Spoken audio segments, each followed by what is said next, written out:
Olá, bem-vindos ao Questão de Ordem. O meu entrevistado é o deputado estadual Júnior Nascimento, líder do União Brasil aqui no Parlamento Baiano. Deputado, bem-vindo.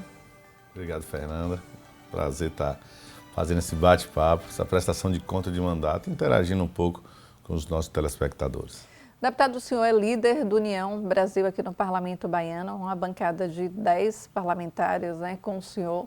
Eu não poderia deixar de iniciar a entrevista já falando a respeito desse burburinho que está em toda a Câmara Federal, no governo federal, a respeito da saída do União Brasil do governo Lula. Qual a opinião do senhor a respeito disso? Olha, a gente acompanhou aproximadamente 3 meses atrás, aqui exatamente em Salvador, o lançamento da pré-candidatura de Ronaldo Caiado, que é um grande quadro do nosso partido União Brasil, lançando o seu nome como pré-candidato a presidente da República. Então, não faz jus um partido estar lançando um pré-candidato e permanecer dentro de um governo que seria num outro campo. Então, a União Brasil, mesmo assim, até porque o governo federal, entre os aliados de esquerda, representa apenas 1/3 do Congresso Nacional. Então, foi necessário que o governo federal ele tivesse algum tipo de acordo de secretarias, não só com a União Brasil, mas com partidos de centro e de direita também. Então, você vê o Partido Progressista também, que hoje houve a federação com a União Brasil, eles também aderiram, entre aspas, deram sustentação ao governo Lula e também obtiveram secretarias, os republicanos, o MDB, que a União não foi diferente.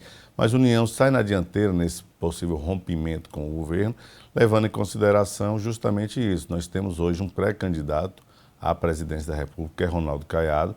Tudo indica que essa pré-candidatura tem crescido, tem ganhado força no cenário nacional, então seria até incoerente por parte do partido ter uma pré-candidatura e se manter só diante das vantagens dos cargos que existiam de ministérios e também de autarquias, de outras empresas governamentais. Então, a União Brasil entendeu por bem, nesse momento, entregar todos os cargos e declarar, sim, que fará oposição ao governo atual. Deputado, o senhor falou aí em possível rompimento. O senhor não tem total convicção que terá esse rompimento ou não? Olha, na verdade, pode ter sido força da expressão, mas o partido já noticiou na última semana um rompimento geral, inclusive condicionando aos deputados federais, senadores que exerciam cargos na administração pública federal, que entregasse sob pena até de expulsão, porque já foi declarado, inclusive aprovado na Executiva Nacional, que a União Brasil fará oposição ao governo do presidente Lula. Deputado, já falando aqui em eleições de 2026, vamos falar a respeito das eleições para o governo do estado da Bahia.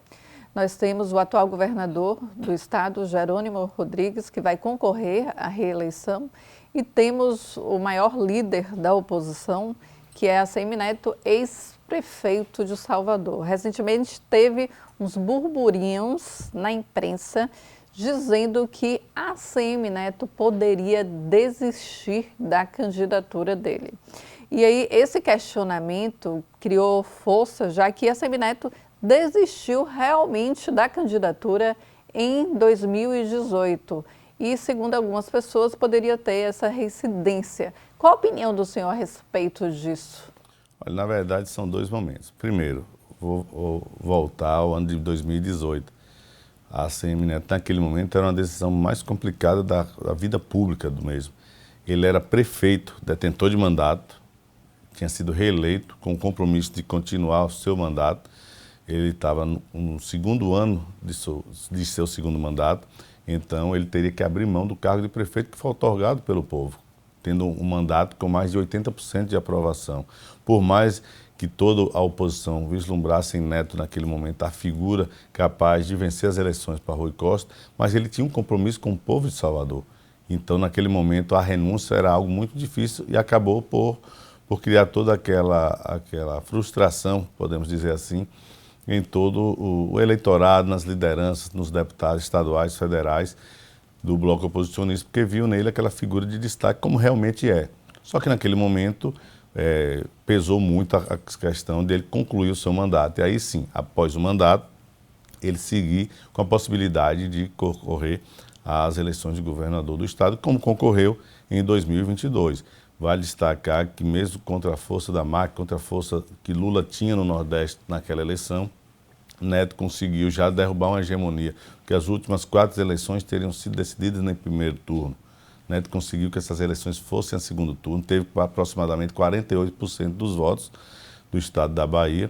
Então, assim, esse burburinho que eu até vi a imprensa noticiar, eu não sei de onde surgiu.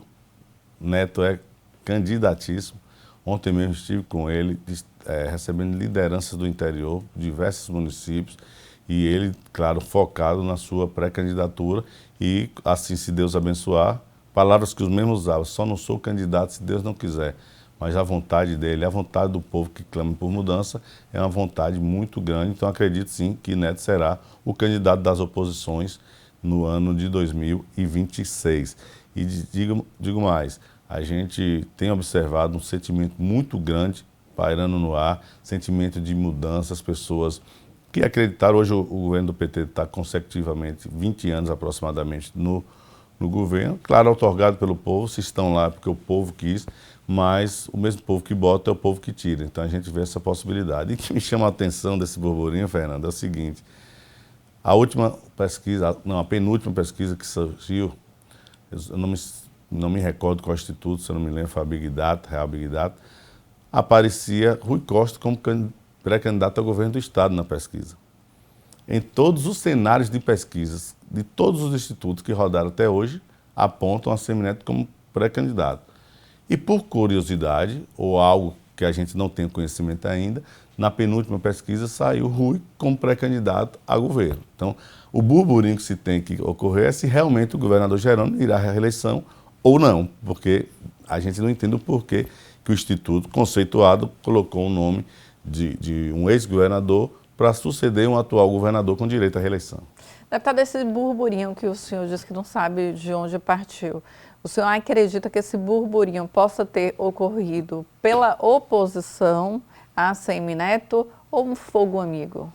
Não acredito em fogo amigo, porque quem realmente está nesse projeto oposicionista vislumbra na figura de Neto a pessoa ideal, o candidato ideal para estar representando. Então, não acredito que tenha sido fogo amigo, deve ter sido realmente dos nossos adversários que tentam, a todo custo, desvincular, até com páginas em redes sociais, em alguns sites, entre aspas, que se deixam levar por uma posição orquestrada de ficar denegrindo apenas a imagem oposicionista. Mas, assim, a verdade vem à tona no momento certo. O importante é manter o foco, manter o trabalho. O Neto tem buscado fazer um trabalho na capital e no interior. No último final de semana esteve em Abaíra, já percorreu a cidade da região norte, na região sul. Claro, aos poucos ele vai tendo a oportunidade de estar visitando o nosso interior de forma não acelerada, como quem está com a máquina, quem está com o governo, que tem toda a estrutura de helicóptero, de avião, de segurança para percorrer onde quiser. Mas, claro, sempre determinado e no objetivo de trazer de volta aos baianos o sentimento de segurança, o sentimento de uma educação de qualidade, um sentimento de uma saúde digna. Então, a gente acredita que um bom debate é sempre importante, né? Eu digo que o fato de ser oposição não quer dizer que a gente precisa estar fazendo aquela política obscura, uma política agressiva. Ao contrário, a gente tem que apresentar os problemas, mas ao mesmo tempo mostrando as soluções. Eu acredito que em 2026 o debate será assim. Deputado, em 2026 o governo faz 20 anos. O senhor comentou aí, o governo do PT faz 20 anos. E eu converso sempre com os deputados da oposição e eles dizem o seguinte, que esses 20 anos, né, essas 2 décadas do governo, há um desgaste, segundo os legisladores da oposição. Eles estão se baseando nisso para tomar o governo, assim como foi tomado o governo em 2006 do carlismo. Eu digo sempre que o poder é eterno só de Deus. Chega um momento, e tanto a nossa Constituição prevê, mas a vontade popular determina que chega um momento das alternâncias. Como você mesmo falou, Fernanda, teve um momento que o carlismo dominava o nosso estado e a população entendeu que era o momento da mudança, e deu oportunidade a Jacques Wagner, naquela eleição de 2006, com 8 anos do seu mandato, oportunizou o Rui Costa ser o seu sucessor, o Jerônimo agora, e está nas mãos da população. Se estão achando que o nosso Estado está indo muito bem, que o nosso Estado anda com a segurança em dias, que o nosso Estado, a saúde, não existe mais filha na regulação, que está tudo mil maravilha, que a educação está de qualidade, que o nosso setor de agricultura, onde as pessoas que militam na agricultura têm sofrido, o nosso sisal está esquecido. Então, se as pessoas acharem que realmente deve continuar, é o direito da democracia. Mas, ao meu ver, por onde eu tenho percorrido, e diga-se de passagem, Fernando, eu tenho andado bastante, é uma peculiaridade que eu tenho na vida pública, de ser sempre presente, não sou aquele político que comparece somente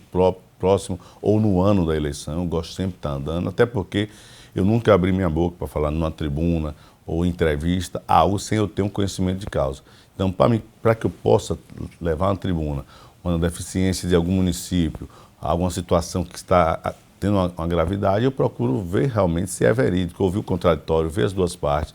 Então, assim, eu fico muito tranquilo e tenho uma perspectiva. Será uma eleição bonita de se assistir, uma eleição dura, porque são dois grupos fortes, mas o que eu vejo hoje, nós estamos há um ano da eleição. A política ela muda de um dia para o outro, quanto mais dentro de um ano.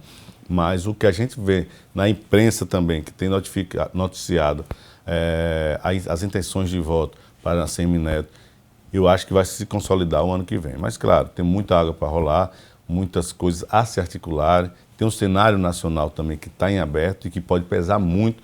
Neto, na última eleição, teve um cenário em que foi gigante, porque teve que fazer uma campanha sem ter uma chapa presidencial. Então, mesmo assim, ele teve 48% dos votos.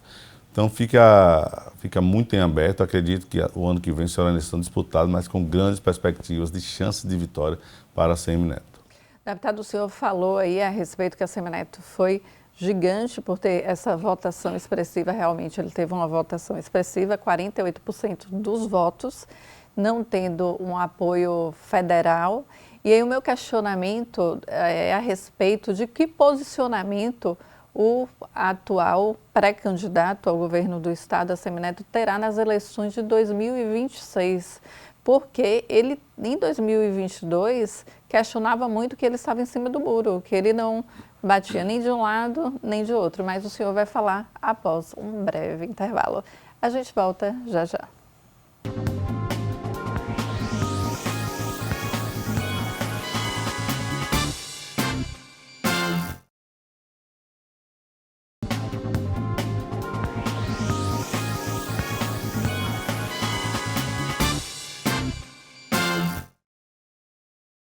Voltamos com o deputado estadual Júnior Nascimento, líder do União Brasil aqui no Parlamento Baiano. Deputado, mais uma vez, bem-vindo aqui ao nosso programa.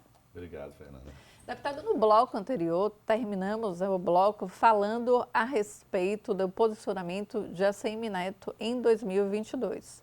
O senhor afirmou aqui que a Assemineto foi gigante, porque teve uma votação de 48% no estado da Bahia, sem se posicionar em qual lado estava no âmbito federal. Mas os opositores questionavam, dizendo que ele estava em cima do muro. Na eleição de 2026, qual será o posicionamento do pré-candidato Assemineto, deputado, já que no âmbito federal tem muitos candidatos ainda que não se definiram, né? O senhor acha que vai... Duas perguntas. O senhor acha qual será o posicionamento de Assemineto e se enfraquece a direita ter diversos candidatos, já que a esquerda tem um que é o presidente da República e que é forte, obviamente, porque está no poder.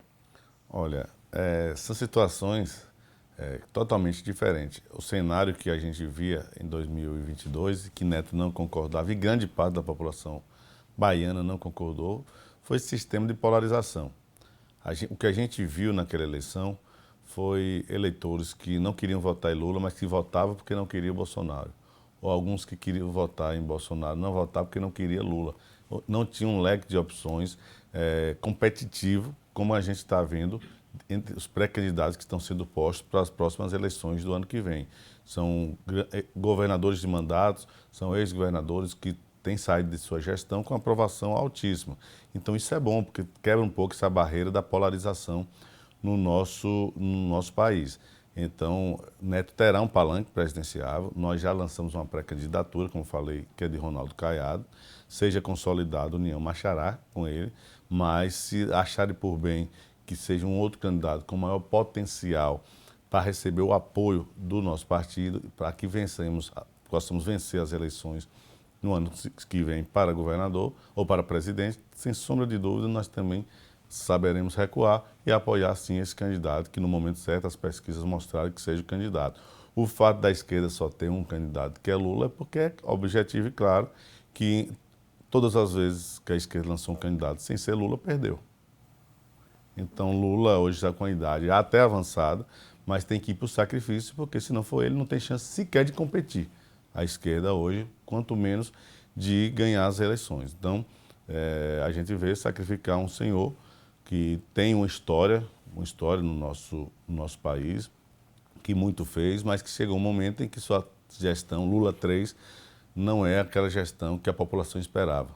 Eu me recordo, eu sou da região norte, uma região do sertão, e as pessoas comentavam que o Lula era conhecido como o pai dos pobres. Hoje você não vê mais esse discurso dos pais dos pobres, porque a gente não vê as ações eficazes que necessitam ser feitas para a população. Então, assim, vejo um cenário nacional muito em aberto, mas com grande possibilidade da direita. Aí, se você pergunta, não seria um momento de unir em um só nome para combater o atual presidente Lula? Eu penso que talvez sim, talvez não, porque seria um único atirador, o PT, contra um único atirador da direita. Você tendo a direita com 3, 4 candidatos, seriam 4 atirando contra um. Atirando, claro, no bom sentido. Então, seria um debate mais amplo, as pessoas, e no segundo turno, talvez houvesse a junção da direita em prol daquele nome que melhor teve o desempenho no primeiro turno. Isso é uma opinião minha, mas é algo de se estudar. O que eu acredito e o que eu vejo, Fernanda, é que o mandato do presidente Lula ficará dessa vez em um mandato só, não será reeleito, porque o sentimento de mudança que a gente tem acompanhado é muito grande. Você vê um estado como a Bahia, que foi um estado que ele teve 70 e tantos % dos votos, ele, em todas as pesquisas de opiniões que eu vejo, não ultrapassa o campo de 55%, que é muito, mas comparado a um estado que deu as eleições ao atual presidente, você perder 15% do eleitorado da Bahia define as eleições. Então, tem muita água para rolar, claro, mas acredito muito que a direita sairá vencedora na próxima eleição. Deputado, o senhor falou aí a respeito, né, desse desgaste do governo Lula, que a gente sabe que evidenciou, teve pesquisas em relação a isso, mas a Semineto também, o senhor acredita que ele foi beneficiado por ele não ter atacado o presidente Lula na época das eleições, já que a Semineto também teve esse voto casado Lula-ACM Neto. A gente sabe que dentro de Salvador a Semineto teve uma votação expressiva, que muitas pessoas que votaram em Lula votaram em ACM Neto. No primeiro turno, a Semineto teve uma votação menor dentro de Salvador. Eu fiz um artigo até na Tribuna da Bahia, na época que eu sou colunista política de lá, falando que eu acho que o prefeito Bruno Reis havia cochilado no primeiro turno, já que a votação de ACM Neto foi menor no primeiro turno do que no segundo turno. Qual a opinião do senhor se ACM Neto for por ataque ao atual presidente Lula, já que ele foi beneficiado por ficar omisso em 2022? Olha, é isso, justamente. O bom debate, aquilo que eu falei anteriormente, ele é muito importante. Você apontar os erros da administração é objetivo de pré-campanha e de campanha. Você mostrar onde está acontecendo o erro para que a população tenha um conhecimento, principalmente aqueles que não têm acesso à informação, faz parte de um projeto eleitoral, faz parte de um plano de governo, faz parte do programa eleitoral. Agora, não precisa fazer uma política com ofensas, não precisa fazer uma política de violência, instigando a crise de violência, justamente também institucional. Neto teve aquela questão dele não ter decidido ficar com Bolsonaro ou nem com Lula, ele credenciou ter voto de bolsonarista e voto de lulista naquela eleição. Ele teve 48% dos votos, Bolsonaro teve 27% dos votos da Bahia. Isso significa que 21% daqueles que votaram em Lula votaram em Neto. né, matematicamente falando. Então, naquele momento, e se, por sinal, nas eleições de 2026, Neto vai ter um candidato a presidente. Mas isso também não significa que você tem que partir para a ofensiva a nível nacional. Tem que mostrar, como eu falei, pontuar as falhas, o que precisa melhorar, mas sem a política de violência, sem aquela política de querer, como eu falei, instigar um mal-estar, porque o país fica dividido. Esse estímulo, ele ultrapassa o campo da política, vão para as pessoas começam a discutir, geram uma revolta, geram uma confusão, então essa política de agressividade, ela ficou para trás. É o momento de uma política de projeto, uma política da gente apresentar o que realmente tem de capacidade e de planejamento para mudar a história do Brasil e a história da Bahia. Deputado, falando aqui da Assembleia Legislativa da Bahia, o senhor, como líder do União Brasil, uma bancada de 10 legisladores, eu gostaria que o senhor falasse qual a principal característica de um líder. Ora, o verdadeiro líder, assim, com todo respeito a todas as lideranças, eu digo que todo ser humano tem sua peculiaridade, tem sua forma de conduzir, tem sua forma de agir. Existem as lideranças mais ríspidas, existem as lideranças mais do diálogo. E eu me enquadro nessa política do diálogo. Não adianta somente eu ser um líder para estar na tribuna ofendendo o governo, a toda a sessão. E isso raramente você me vê. Trago as cobranças, pontuo o que se realmente deve melhorar, mas busca através do diálogo. Tenho boa relação com alguns integrantes do governo, com o próprio governador não tenho tanta afinidade. Eu acho que se eu encontrei com o governador foi 2, 3 vezes em eventos pontuais, nada marcado, mas tenho uma boa relação com alguns dos seus secretários e também tenho buscado o diálogo com as lideranças aqui na casa, que fazem parte do bloco governista. Mas um líder ele tem que buscar a solução. E talvez se você partir de uma forma ríspida, de uma forma agressiva, você não vai atingir o diálogo e, por consequência, os benefícios que você queira implantar para algum determinado município vai acabar sendo prejudicado. Então, minha forma de conduzir, claro, respeito qualquer posicionamento de líderes que me antecederam, de líderes atuais de outros partidos, de líder de situação, de líder da oposição. Agora, o meu perfil é esse, mais buscando diálogo, buscando ter um bom relacionamento com todos, a nível da Casa, a nível da Assembleia e também a nível do governo do Estado. Deputado, o senhor falou aí em relação ao governador Jerônimo, que o senhor teve aproximadamente 2 encontros com o governador que foi por acaso. Mas, mesmo assim, teve um burburinho que o senhor poderia ir para a base do governo. Como foi que surgiu esse burburinho, deputado? Esse burburinho se deu, se não me engano, um ano atrás, alguma coisa. Houveram 2 situações. Uma foi de uma votação de um empréstimo que eu votei favorável. Na época eu nem líder era, mas votei favorável. E na época mostrei o porquê, fui de encontro até a bancada. Uma das bandeiras que eu mais defendo aqui é que o governo priorize, nesse exato momento, a segurança pública. Isso é notório em todo o Estado, o aumento da criminalidade, o aumento do número de homicídios, as facções tomando conta não só da capital, mas também de diversas cidades do nosso Estado. Então, naquele momento, chegou um projeto de empréstimo para que fosse aplicado R$400 mil na segurança pública. Eu me senti na obrigação, como parlamentar que sou, eu digo sempre, eu tenho um grupo, eu tenho uma bancada, mas, acima de tudo, eu tenho uma população que me confiou estar aqui representando. Então, eu me senti na obrigação de ir, naquele momento, votar favorável até contra a minha bancada, porque era algo que eu estava cobrando. Se a partir do momento que eu cobro algo, chega um projeto com, pelo menos na teoria, a possibilidade de amenizar aquela situação e eu ser contrário, eu estou indo de contra aquilo que eu estou pregando. Até porque o senhor representa todos, né? Claro, a gente faz um juramento, a partir do juramento eu passo a ser deputado de todos. Então, naquele momento, fui contra minha bancada e votei favorável. Uma outra situação foi uma foto, um encontro que eu tive com o secretário de Relações Institucionais, Adolfo Loyola, que muito bem me recebeu e me recebe. Já estive com ele em outras oportunidades. Terei a oportunidade novamente de discorrer com o mesmo, assim como qualquer um outro secretário. Então, até com o próprio governo, se for algo do interesse do povo da Bahia, eu não me furto de ter uma participação.